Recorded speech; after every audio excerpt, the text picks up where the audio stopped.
झाणज्ञ दढ़ में निर्मल सो विशुद्ध लध्य भावे नम्यूण परम सिद्धे स्वतच सारम पवोच्छामि। नमो अरिहंताणम नमो सिद्धाणम नमो आर्याणम नमो अध्यायाणम नमो लोये सव्यसाहूणम। पंच परमेष्टि भगवान की जय। प्यारे बंधो,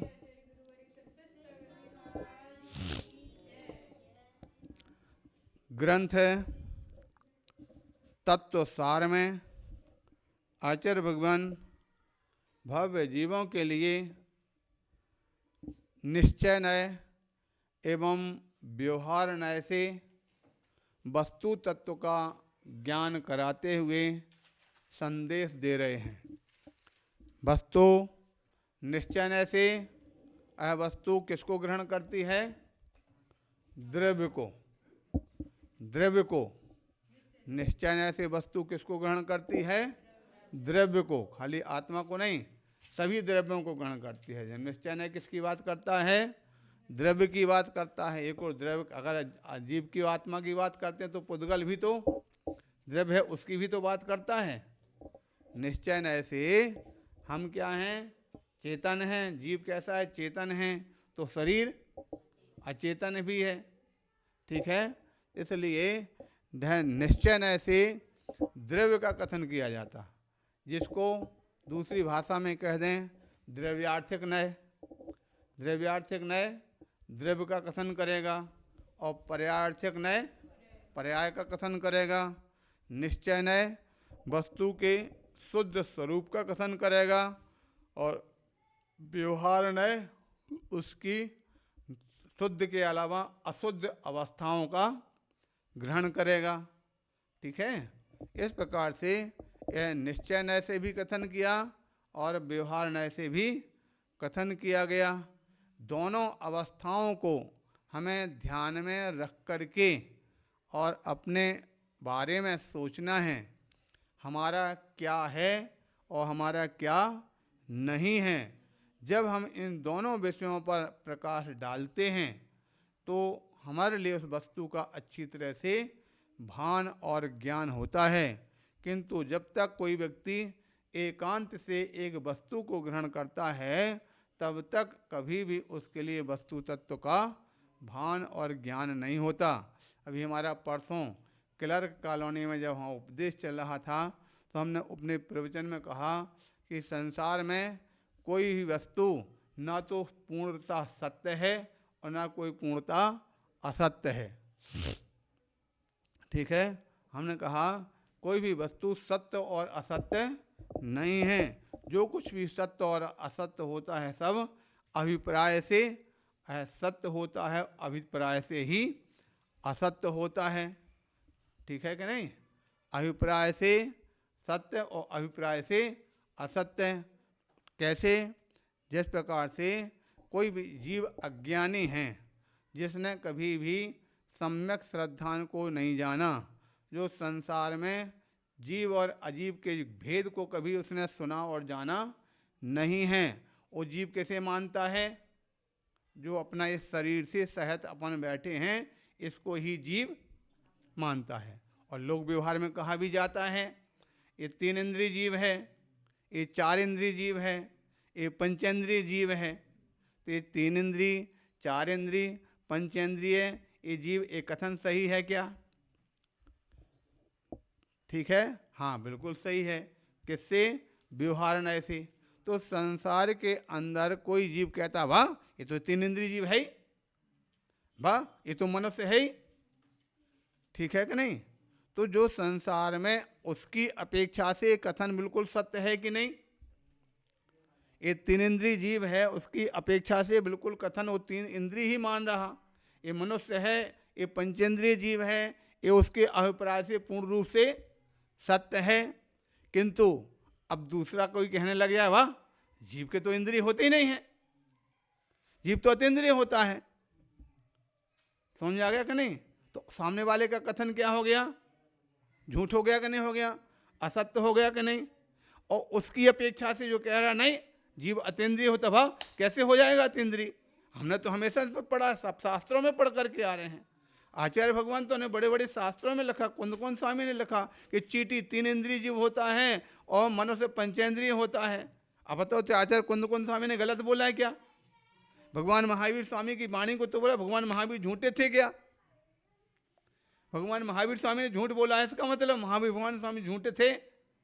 ध्यान रखना, भगवान महावीर स्वामी झूठ नहीं थे, आचार्य कुंदकोन स्वामी झूठ नहीं थे। आचार्य कुंदकोन स्वामी ने कभी झूठ नहीं बोला, ना कभी झूठ लिखा है। उन्होंने तो जो कुछ कहा एकदम सही कहा। हमारा जो अभिप्राय को ना समझने के कारण से हम दुनिया के लोगों को साचा और झूठा मान बैठते हैं। समझ आ गया? इसलिए हमने इस प्रकार का जो प्रवचन किया तो वहाँ के जो अध्यक्ष थे, का नाम आनंद गोधा, वो बहुत खुश हुए। बोले महाराज आज हमारे लिए सत्य का ज्ञान हुआ कि अभी तक हम सही और झूठ मानते थे, लेकिन आज हमारे लिए बात सही पता चली कि कोई भी वस्तु सत्य और झूठ नहीं है। संपूर्ण पदार्थ जो है अभिप्राय से सत्य होते हैं और अभिप्राय से ही झूठ होते हैं। जब हम निश्चय के अभिप्राय की बात करते हैं तो जीव कैसा है? शुद्ध बुद्ध चैतन्य स्वरूपी है, अतीन्द्रिय होता है। किंतु व्यवहार से बात करते हैं तो जीव कैसा होता है? व्यवहार की अपेक्षा से बात करते हैं, जीव निगोदिया भी होता है, जीव एकेंद्रिय भी होता है, जीव 2 इंद्रिय भी होता है, जीव 3 इंद्रिय भी होता है, जीव 4 इंद्रिय भी होता है, जीव नारकी भी होता है, जीव देव भी होता है, देव मनुष्य भी होता है, देव त्रंच भी होता है, जीव त्रंच भी होता है। सब होते कि नहीं होते?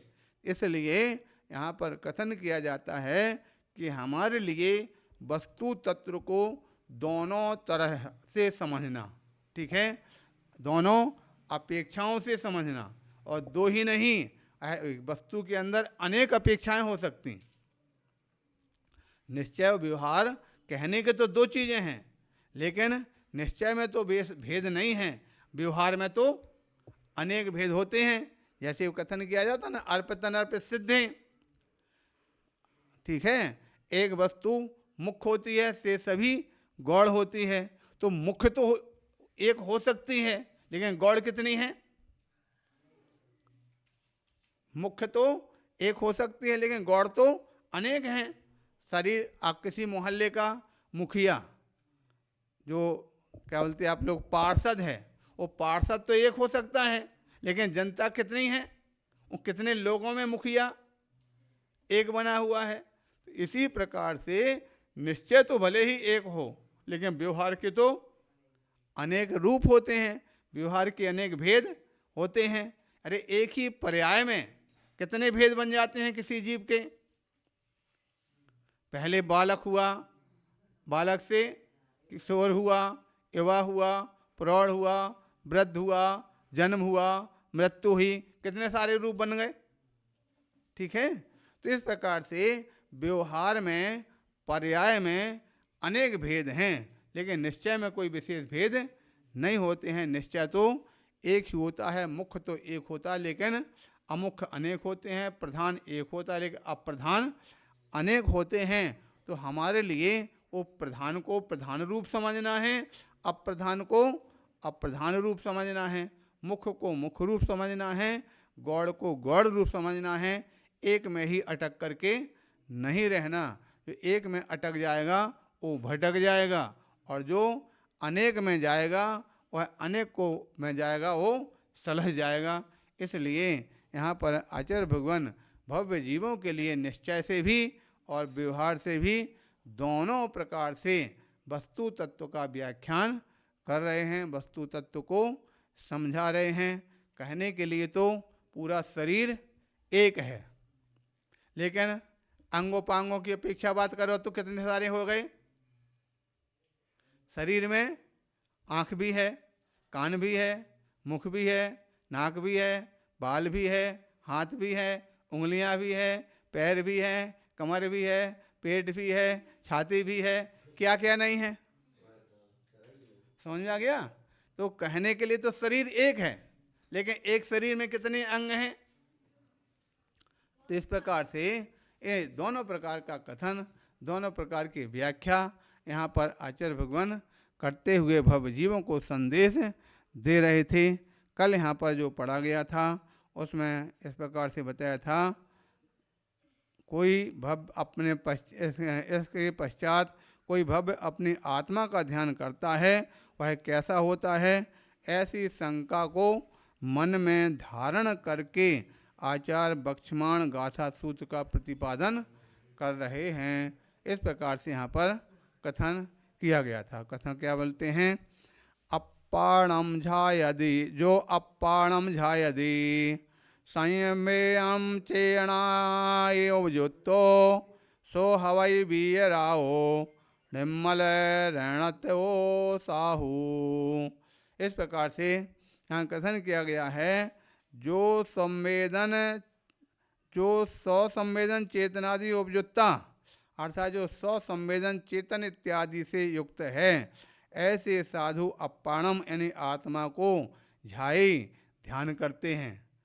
तथा सो निर्मल रत्न, सो वह निर्मल रत्नात्रय के धारक वीरायो हवदी वीतरागता को धारण करने वाले होते हैं। इस प्रकार से संसार के अंदर जो भी है वह संसार दो प्रकार से चल रहा, एक और राग रूप और दूसरा वीतराग रूप। जो राग रूप वह राग में रमण करते हैं, वीतराग रूप वीतराग में रमण करते हैं। इसलिए वह दोनों अपने अपने स्थान पर होते हैं। रात रात रूप रहती है, दिन दिन रूप रहता है। रात को जो यानी चाहने वाले और रात्रि को अच्छा मानते हैं, दिन को चाहने वाले दिन को अच्छा मानते हैं। ठीक है, इस प्रकार से तो संसार के अंदर दोनों प्रकार के पदार्थ हैं, दोनों प्रकार की सामग्रियां हैं। अब हमारे लिए कौन सी सामग्री क्या उचित है, क्या अच्छा लगता है, हम क्या चाहते हैं, दोनों साथ हमारे पास हैं। जैसा कि आपने पढ़ा हो कल परसों उसमें श्लोक में निकला था ना, यद जीवत्सोपकाराय तद्देहस्य आपकारकम, इष्टोपदेश में यद जीवत्सोपकाराय तद्देहस्य आपकारकम यद देहस्योपकाराय तज्जीवस्य आपकारकम।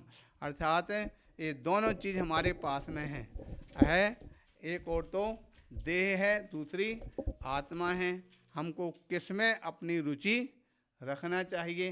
देह में रुचि करने वाले देह के अधीन होते हैं, आत्मा को मानने वाले आत्मा के अधीन होते हैं। इसीलिए दोनों मार्ग अलग अलग हैं, एक गृहस्थों का मार्ग और दूसरा संतों का मार्ग। इसलिए दो प्रकार के मार्ग प्राप्त करने वाले दो प्रकार के संसार में जीव बताए, एक श्रावक और दूसरे साधक। ठीक है, जो श्रावक होते हैं वो श्रावक दोनों मार्ग को लेकर के चलते हैं, किंतु साधक एक मार्ग को ही आलम्बन करते हैं। श्रावक संसार की अवस्थाओं व्यवस्थाओं को भी देखते हैं, तो दूसरी ओर मोक्ष मार्ग की ओर भी देखने वाले होते हैं। इस प्रकार से सप्त परमस्थान भैया उसका उपदेश तुम करो।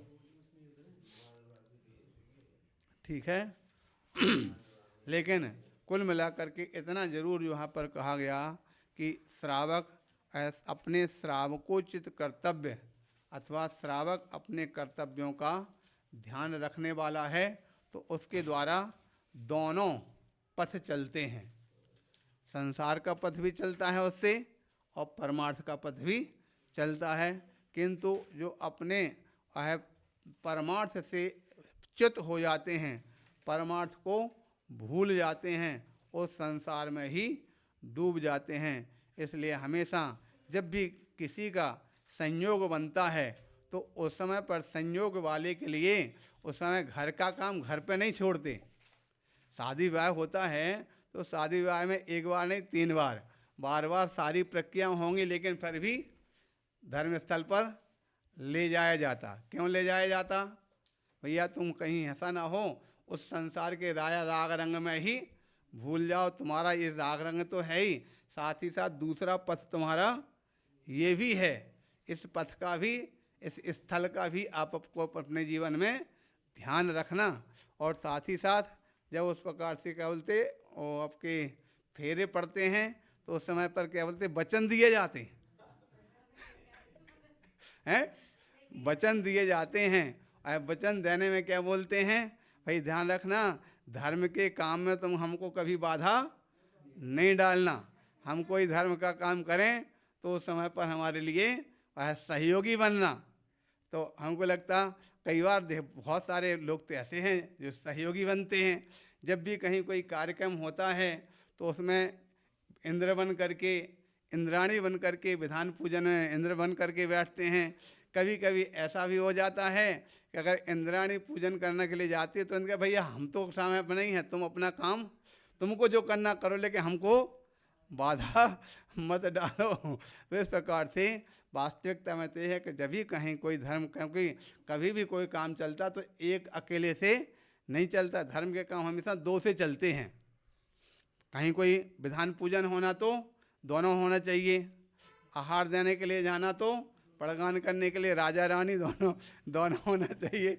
एक से काम चलता नहीं है। इसलिए धर्म के स्थल पर जब भी कहीं कोई इस प्रकार का होता है, सबसे पहले धर्म स्थल पर एक बार नहीं, 2 बार 3 बार लेकर के आते हैं। उसमें दोनों बातें घटित हो जाती हैं। एक तो धर्म स्थल से धर्म कार्य पूर्वक करेंगे तो मांगलिक होगा तो कोई बाधा नहीं आएगी, और दूसरा धर्म पूर्वक के कार्य होता है तो आगे भविष्य में अपने जीवन में भावना रहती है, अरे भाई हमने भगवान की साक्षी पूर्वक इस प्रकार से भावना भाई थी कि हमेशा धर्म में सहयोगी बनेंगे। तो इसलिए उस सहयोगी बन करके दूसरी ओर हम कई बार प्रश्न हमारे पास किसी ने किया था, बोले जब शादी होती ना तो शादी के समय पे मांग भरते। कौन भरता मांग? जो सोहर है वो मांग भरता। तो कहा यार सारे काम तो घर के बुजुर्गों से कराए जाते हैं, सब काम अच्छे अच्छे बड़े काम भाई घर का जो प्रमुख हो, घर का मुखिया हो, घर के सब उन सब से कराए जाते हैं, लेकिन मांग भरने का काम लड़का ही भरता है, पति ही भरता है। ऐसा क्यों होता है? तो उस समय पर किसी ने जो प्रक्रिया चलाई होगी निश्चित रूप से बहुत बड़ी दार्शनिक रही होगी, उसने उसके साथ में दर्शन जोड़ दिया, लेकिन लोग प्रक्रिया तो कर रहे हैं, उसका महत्व मतलब जरूर भूल गए हैं।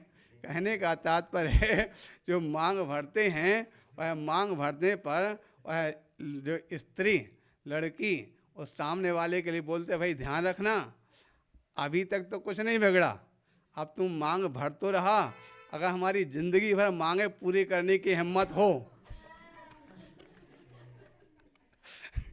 हमारी जिंदगी भर मांगे पूरी करने की हिम्मत हो तब तो भर, नहीं तो अभी कुछ नहीं बिगड़ा है, अभी तो जा सकते हो। तो इस प्रकार से पहले का समय था, लेकिन आजकल तो कुछ परिवर्तन आ गया, क्योंकि आजकल तो दोनों बराबर कमाते हैं, दोनों बराबर काम करते हैं, इसलिए इस प्रकार की परिभाषा भी अब तो खाली प्रक्रिया चल रही, लेकिन परिभाषा उसकी घटित नहीं होती है। खैर जो भी हो, यहाँ पर आचार्य भगवान भव्य जीवों के लिए संदेश दे रहे हैं कि भव्य जीवों अपने जीवन में सब कुछ, कोई कहीं भी पहुंच जाना, कितनी भी ऊंचाई पर पहुंच जाना, कितने भी कहीं पहुंचना, लेकिन अपने धर्म की उसको नहीं भूल जाना। अगर आपकी जो डोर है किसी अच्छे व्यक्ति के हाथ में तो पतंग कितना भी उड़े और लौट करके वहाँ पर आ जाएगी, किंतु अगर पतंग अच्छे व्यक्ति के हाथ में नहीं तो उलझा देगा और टूट जाएगी। इसलिए हमारी धर्म की जो पतंग हमारी भगवान के धर्म के स्थल से जुड़ी रहे तो हमारा कल्याण अवश्य हो जाएगा। हमारा दोनों पथ, दोनों मार्ग हमारे प्रशस्त होते रहेंगे, इस प्रकार से जानना चाहिए। आज हमारे यहाँ पर क्या नाम? प्रणय। प्रणय का प्रणय हो गया और ये हिताक्षी, बढ़िया है, ये अपने हित की इच्छा करने वाले हैं, ये प्रणय यानी राग बढ़ाने वाले हैं। इनका दोनों का ये संबंध हुआ, बहुत अच्छा। हाँ, बोले महावीर भगवान की